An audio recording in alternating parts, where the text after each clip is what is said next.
Captain Lee Hyun walked slowly across the bridge of his ship, the UES Dauntless. His boots made soft sounds on the metal floor. The stars outside the big windows looked peaceful. But Hyun felt worried. Something was wrong in this part of space. "Captain," called Park Mina from her station. She was young, maybe 25, with short black hair and serious eyes. "I'm getting a strange signal. It's not from any human ship." Hyun moved to stand behind her chair. The bridge was quiet except for the soft hum of machines. His crew of 32 people had been exploring this star system for 3 days. They were supposed to map new planets and look for resources. It was supposed to be boring work. "What kind of signal?" Hyun asked. "It sounds like—" Mina pressed buttons on her control panel. A voice came through the speakers. It was not human. The voice was musical, like crystal bells ringing. But there was fear in it. Pain. "Help us," the voice said in broken Galactic Standard language. "Please, they are killing us. Our children die. Help us." The bridge went silent. Engineer Kim Jun looked up from his work. Navigator Choi Yuna stopped checking star charts. Everyone listened to the strange, beautiful voice asking for help. Hyun felt cold inside his chest. "Where is the signal coming from?" "The third planet," Yuna said quickly. She pointed at her screen. "There are cities there, big ones. But Captain—" Her voice got quiet. "There are also warships, lots of them." Hyun walked to the main screen. He could see the planet below them. It was blue and green like Earth, but covered with strange crystal cities that sparkled in the sunlight. They were beautiful like giant diamonds growing from the ground. But around the planet were dark ships, hundreds of them. They were black and ugly with sharp edges and big guns. Even from space, Hyun could see fire and smoke rising from the crystal cities. "Those are hegemony ships," whispered Kim Jun. His face was pale. "The hegemony doesn't take prisoners. They take slaves or they kill everyone." The voice came through the speakers again. "We are Kithara. We have lived in peace for 1,000 years. We hurt no one. Please, if anyone can hear this, help RE. Children escape." Mina turned to look at Hyun. "Captain, what do we do?" Hyun knew what he was supposed to do. Earth Command had clear rules. Human ships should not fight other races' wars. They should stay safe. They should come home alive. The Galactic Council had already decided that the Kithara were too weak to save. The big, powerful alien races had written them off as dead. "How many Kithara are down there?" Hyun asked. Yuna checked her sensors. "Maybe 2 million in the cities. We can see. But Captain, there are over 50 hegemony warships. We only have one ship." Through the speakers, they could hear explosions. The crystal voice was crying now. "Our healing centers burn. Our children's schools are gone. We do not know how to fight. We only know how to heal and grow and sing." Kim Jun shook his head. "The hegemony conquers weak races and makes them work. As slaves, the Kithara must have something the hegemony wants." "What could they have?" asked Yuna. "Their cities," Mina said suddenly. "Look at them. They're not built. They're grown, like living crystal. The Kithara must have amazing biotechnology."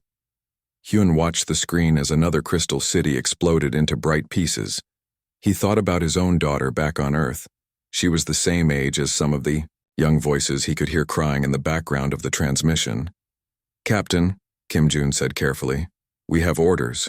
We're supposed to observe and report, not fight." "I know what our orders are," Hyun said.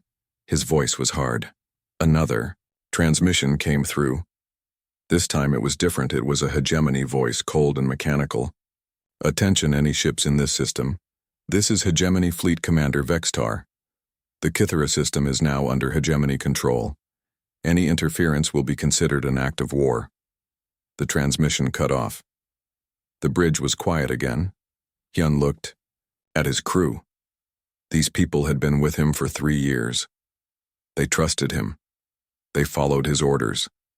If he made the wrong choice now, they would all die. But on the screen, he could see small Kithara ships trying to escape the planet. They were not warships. They were just civilian transports full of families. The hegemony ships were hunting them down one by one, destroying them with single blasts from their big guns. Mina, Hyun said quietly, send a message to Earth Command. Tell them we found the Kythera system under attack. Yes, sir. What else should I tell them? Hyun watched another transport ship explode. Inside it had been mothers and fathers and children who just wanted to live. Tell them we're going to help. Kim Jun stood up fast. Captain, that's suicide. We can't fight 50 warships. Maybe not, Hyun said, but we can try to save some lives. He pressed the button for ship-wide communications. All crew, this is the captain. We're going to help the Kythera. I won't order anyone to die. If you want to leave, speak now. Nobody spoke. Nobody moved. They were scared, but they were staying. Hyun smiled for the first time in days. Then let's go save some people. The UES Dauntless shook as hegemony plasma bolts hit its shields. Captain Lee Hyun held onto his chair as sparks flew from broken control panels. 3 days had passed since they started fighting, and his ship was badly damaged. Shield power down to 30%, shouted engineer Kim Jun over the noise of alarms. We can't take many more hits like that. On the main screen, Hyun could see the hegemony destroyer that was hunting them. It was 3 times bigger than his ship and had much stronger weapons. But they had managed to save 200 Kythera civilians from a burning transport ship. Captain, Park Mina called from her station. I'm getting a transmission from Earth Command. Hyun knew this call would come. He had been avoiding it for 3 days. Put it through. The screen changed to show Admiral Kang Dae sitting in his office on Earth. The Admiral's face was angry and tired. Behind him, Hyun could see other officers watching. Captain Lee, the kite. Admiral said in a cold voice. What do you think you're doing? Saving lives, sir, Hyun answered. You're starting a war. The Admiral's voice got louder. The hegemony has sent a formal complaint to Earth. They say if we don't stop interfering, they will attack human colonies. Hyun looked at his crew. They were all listening. Mina looked scared. Kim Jun was frowning. Navigator Choi Yuna had stopped working and was staring at the screen. Sir, the Kythera are innocent people. They never hurt anyone. That's not our problem, the Admiral said. We have millions of humans to protect. I'm ordering you to withdraw, immediately. Return to Earth for court-martial. Before Hyun could answer, another voice spoke. It was Dr. Song Hana calling from the medical bay. Admiral, she said, you need to see what I've discovered about the Kythera. Doctor, this is not your concern, the Admiral replied. With respect, sir, it is. Hana's voice was excited. The Kythera don't just grow crystal cities. They can grow living medicine. Their bodies produce substances that can heal almost any disease. Cancer, heart disease, even genetic disorders. Admiral, they could save millions of human lives. The Admiral was quiet for a moment. Is this confirmed? I've seen it myself, Hana said. A Kythera child with a broken spine walked again in 2 hours. Their healers fixed injuries that would kill humans. Hyun saw something change in the Admiral's eyes. Captain Lee, can you secure samples of this technology?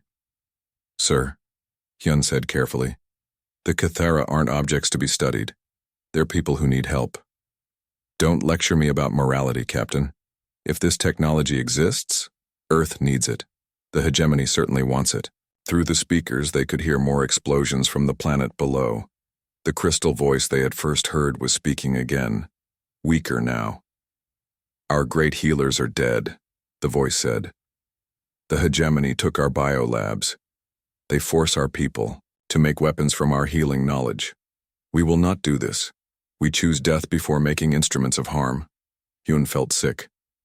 Admiral, do you hear that?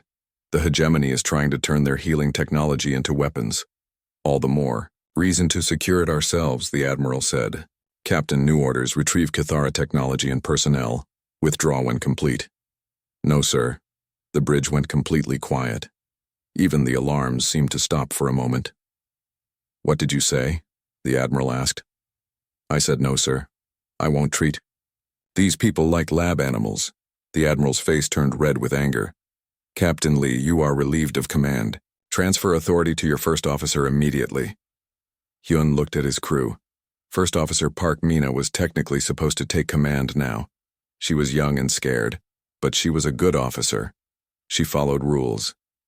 Mina stood up slowly. Everyone watched her. She walked to the captain's chair where Hyun was sitting. "Sir?" she said quietly. "I respectfully decline to accept command." The admiral stared at her through the screen. "Lieutenant Park? That's mutiny." "Yes, sir," she said. "I guess it is." Engineer Kim Jun laughed suddenly. "Well, if we're all going to be court-martialed anyway." He turned to his control panel. "Captain, I'm detecting more hegemony ships coming, but I'm also picking up something else." "What is it?" Hyun asked. "Human ships, sir, lots of them. They're not military." On the screen, Hyun could see dots of light appearing in space. Small ships, big ships, old cargo vessels, and private yachts. As he watched, more kept coming. Mina was getting transmissions. From all of them. "Captain, it's Captain Hans Seok on the merchant ship Golden Dragon. He says he heard our distress calls. He's brought 30 cargo ships converted with weapons." Another voice came through. "This is Commander Yu Se, retired Navy. I brought my personal fleet of 12 ships. We're here to help." More voices joined in. Civilian captains, retired military officers, even some pirates who decided they wanted to do something good for once. The Admiral was still on the screen, his mouth open in shock. "Admiral," Hyun said, "it looks like we're not alone. These people came here on their own. Earth didn't send them. They chose to come." "This is madness," the Admiral said. "You'll all be killed, maybe," Hyun replied, "but we'll die doing the right thing." He cut the transmission and turned to his crew. Through the windows, he could see the small fleet of human ships moving toward the planet. They were farmers and traders and retirees, but they had come to fight. "All right, people," Hyun said, "let's save some lives." Captain Han Seok pushed his old cargo ship harder than it had ever been pushed before. The Golden Dragon was not built for war, but he had welded plasma cannons to its sides and filled its cargo hold with explosives. Behind him, 30 other, converted merchant ships followed in a ragged line. "This is insane," his co-pilot muttered, watching the massive hegemony fleet ahead of them. "We're flying cargo ships against destroyers." "Sometimes insane is what works," Han Seok replied. He opened a channel to all the human ships. "Remember, we're not trying to win a fair fight. We're trying to be too annoying to ignore." The human fleet was strange. There were old military ships commanded by retired officers like you say. There were mining ships with drilling equipment turned into weapons. Some pirates had even joined, saying they wanted to rob the hegemony instead of peaceful traders for once. Lieutenant Bei Jin flew his fighter in circles around a hegemony cruiser. His ship was tiny compared to the alien warship, but he was fast and smart. He had learned that hegemony ships were built for fighting other large ships, not small, quick targets. "Fox leader to all fighters," he said into his radio. "Remember what we practiced. Hit their sensor arrays first, then their engines. Don't try to destroy them. Just blind them and slow them down." His squadron of 20 fighters dove toward the cruiser like angry wasps. The hegemony ship fired its big guns, but the beams moved too slowly to hit the small human ships. The fighters dropped their bombs on the cruiser's sensor towers and flew away before the enemy could react. Down on the planet, Sergeant Oh-min was teaching Kithara civilians how to hide from hegemony ground troops. The Crystal people were not fighters, but they were learning fast. "Your cities are too open," he explained to a group of Kithara leaders. "The hegemony can see everything. You need to go underground." The Kithara leader, whose name sounded like singing bells, looked sad. "Our cities are grown over many years. They are our art, our history. To hide underground feels like death." "Better to feel like death than to be dead," Oh-min said gently. "We can rebuild cities. We can't bring back people."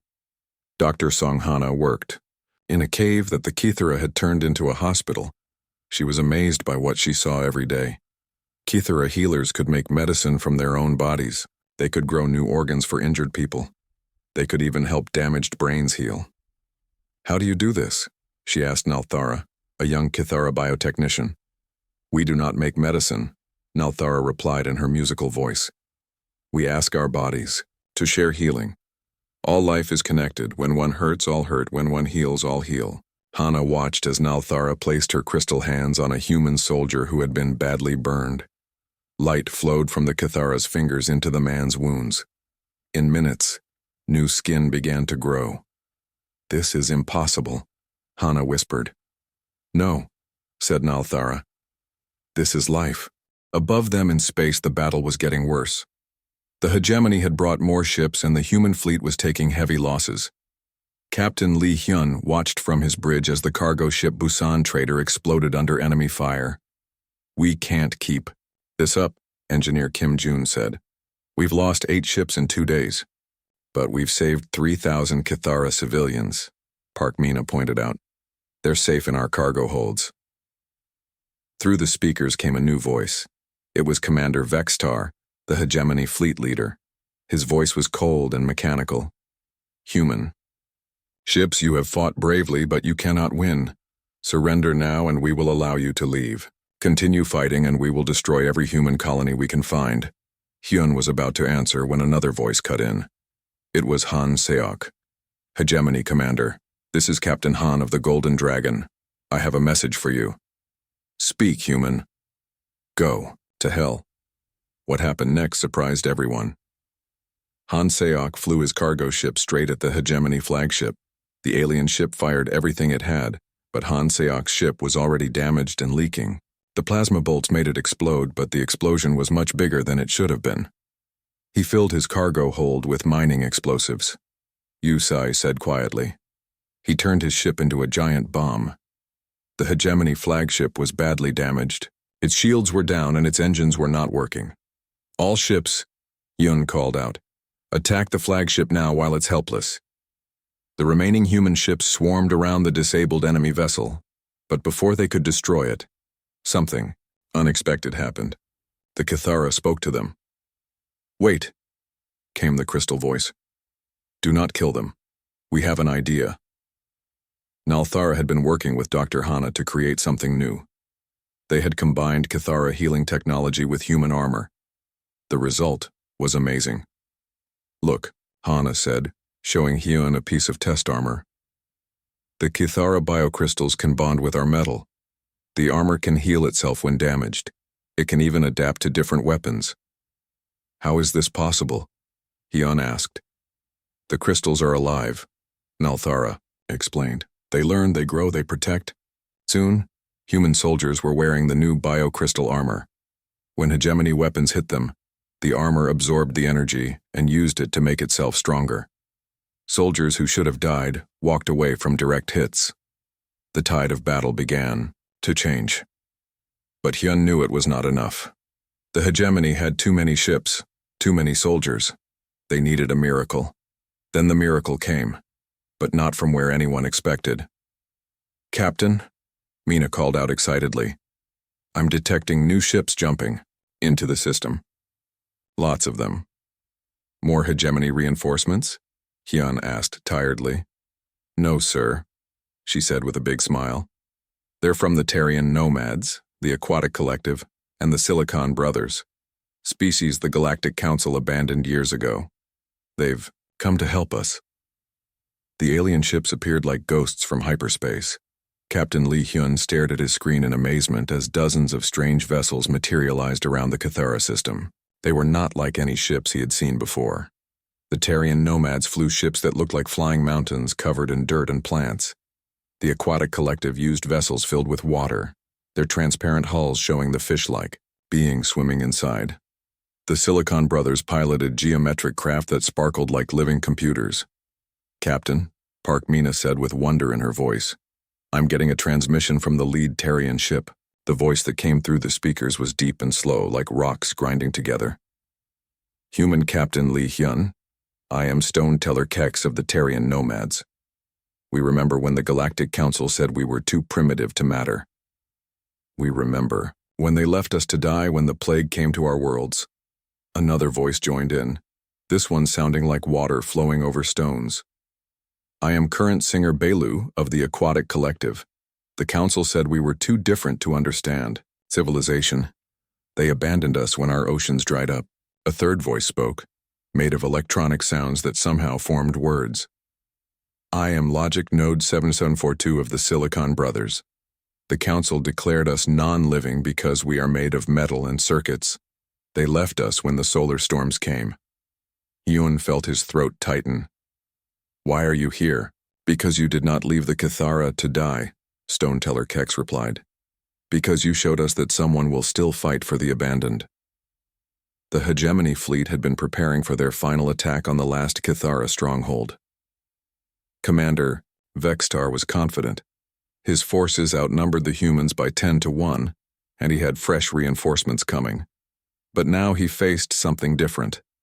The primitive species were arranging themselves in battle formation alongside the human ships.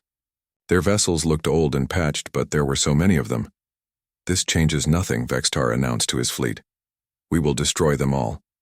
Down on the planet's surface, the final evacuation was happening. Sergeant Omin helped load the last group of Cathara children onto transport ships. The crystal beings were singing softly, a sad song about leaving their home. We will remember this place, one of the Kithra elders told him. We will grow new cities, but we will never forget the old ones. You'll have the chance to grow new cities because of what we're doing here, Omin replied. That's what matters. Dr. Songhana was in the biolab cave with Nalthara, working frantically on their newest creation. They had discovered that Cathara biocrystals could not only heal and protect, but could also power weapons. The crystals do not like violence, Nalthara explained as she shaped a new crystal matrix with her hands. But they understand the need to protect life. They will help us defend, but they will not help us attack. That's perfect, Hana said. We're not trying to conquer anyone, we just want to survive. Above them, the space battle began with a fury that shook the entire system. The Hegemony fleet opened fire with everything they had. Plasma beams and missile swarms filled the space between the fleets. But something strange happened. The Terrian nomad ships absorbed the plasma beams into their rocky hulls and seemed to grow stronger. The aquatic collective vessels let the missiles pass right through their water-filled hulls without exploding. The Silicon Brothers' ships analyzed each attack and adapted their defenses in real time. How are they doing that? Shouted Engineer Kim Jun as he watched the alien ships survive attacks that should have destroyed them.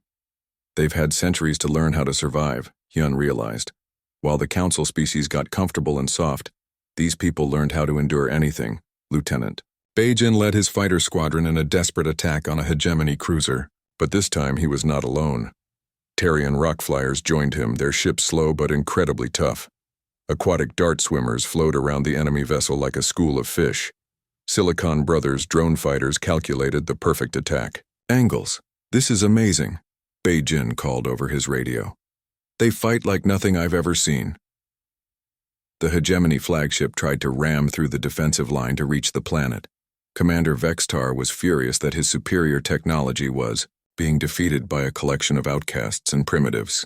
All ships, concentrate fire on the human command vessel, he ordered. If we kill their leader, the others will surrender. Hundreds of plasma beams targeted the UES Dauntless. Hyun closed his eyes, knowing his ship could not survive such an attack. But the beams never reached him. The alien ships had formed a protective wall around the Dauntless. Terrian vessels took the hits on their rock armor.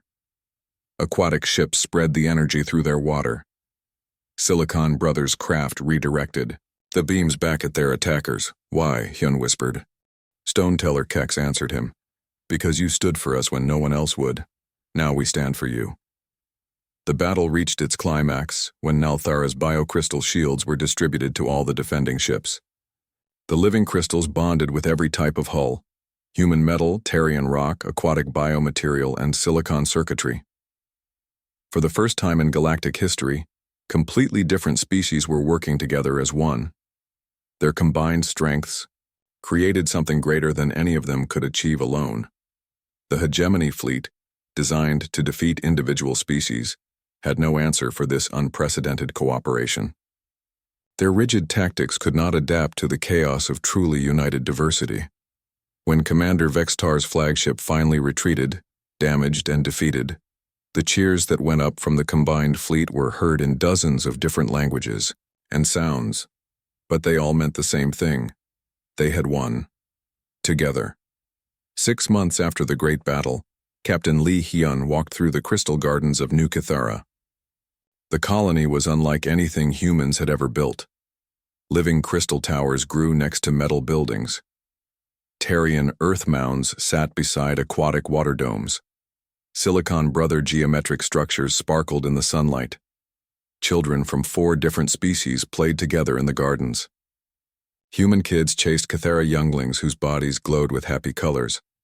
Young Terrians, who looked like small walking rocks, built sandcastles with aquatic tadpoles swimming in tiny pools.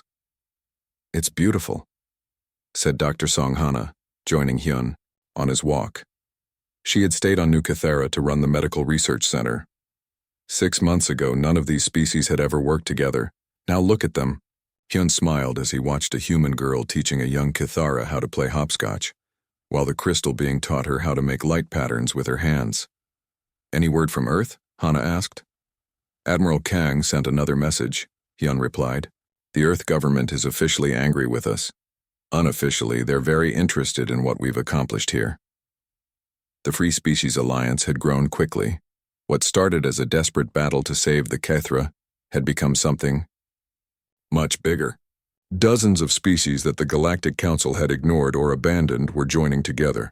Park Mina, now promoted to commander, approached them with a tablet in her hands.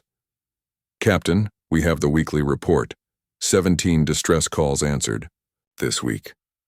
3 new species asked to join the Alliance, and the hegemony has withdrawn from 12 more systems." "What about the Galactic Council?" Hyun asked. "Split right down the middle," Mina replied. "Half the member species want to negotiate with us. The other half are trying to declare us criminals. In the Alliance Council chambers, representatives from different species work together to solve problems. Former merchant captain Han Seok, who had survived his heroic attack and was now missing an arm, served as the Alliance military coordinator. The Zephyrian Collective sent another request for help. He reported to the Council. Their home system is being invaded by the Iron Fist Empire. Stoneteller Kex of the Terrians spoke in his slow, deep voice. The Iron Fist are like the hegemony. They believe only the strong deserve to live. Current singer Belu of the Aquatic Collective added, "But we have shown that many weak species together can be stronger than one strong species alone." Logic Node 7742 of the Silicon Brothers calculated quickly. Alliance fleet response time to Zephyrian space, 4 days. Probability of successful rescue operation, 73%. "Then we go," said President Yu Se, the former retired commander who now led the Alliance government. "No one gets left behind. That's what we stand for." In the research labs, amazing discoveries happened every day. Kithra biotechnology combined with human engineering had created self-healing spacecraft. Terrian geological knowledge helped them find rare minerals on dead planets. Aquatic collective biological sciences led to new ways of growing food in space. Silicon Brother computational power solved problems that had puzzled other species for centuries. Engineer Kim Jun, now the Alliance's chief technology officer, showed Hyun the latest breakthrough. "Look at this," he said excitedly. "We've combined all 4 technologies into one device." He held up something that looked like a crystal computer made of living rock with water flowing through it. It can heal injuries, calculate hyperspace, jumps find resources on planets, and adapt to any situation. No single species could have created this. "What do you call it?" Hyun asked. "The Unity Core," Kim Jun replied, "because it only works when all our technologies work together." But not everyone was happy with the Alliance's success. In the old Galactic Council chambers, angry voices debated what to do about the uprising of lesser species. "They're disrupting the natural order," declared Council Leader Vorth of the dominant Arcadian Empire. "For thousands of years the strong have ruled and the weak have served. That is how civilization works." "Maybe," replied Council Member Zara of the Peaceful Centauri Federation, "but their way seems to be working better than ours. They've ended 3 wars this month and saved millions of lives." The debate continued, but many Council species were secretly sending ambassadors to meet with the Alliance. They could see which way the galaxy was changing. On New Cathara, the memorial wall had grown larger. Names from dozens of species were carved in living crystal that changed colors with the seasons. At the top, the Alliance motto was written in over 50 languages. No one is left behind. No one dies alone. No one is expendable. Captain Hyun stood before the wall with his old crew. They were all older now, with gray in their hair and lines on their faces, but their eyes were bright with hope. "Do you ever regret it?" asked Mina. "Throwing away your military career to save strangers?" Hyun looked around at the thriving colony. Humans worked alongside aliens they had never heard of 6 months ago. Children who would have died in the hegemony attack were laughing and playing in crystal gardens. Scientists from different worlds shared discoveries that would help everyone. "The only thing I regret," he said, "is that it took us so long to learn this lesson." "What lesson?" asked Kim Jun. "That we're all stronger when we help each other survive." In the distance, Alliance ships prepared for another rescue mission. Another species was calling for help, and the Alliance would answer, because that's what they did now. They saved people, all people, every time. The galaxy was changing, one rescue at a time.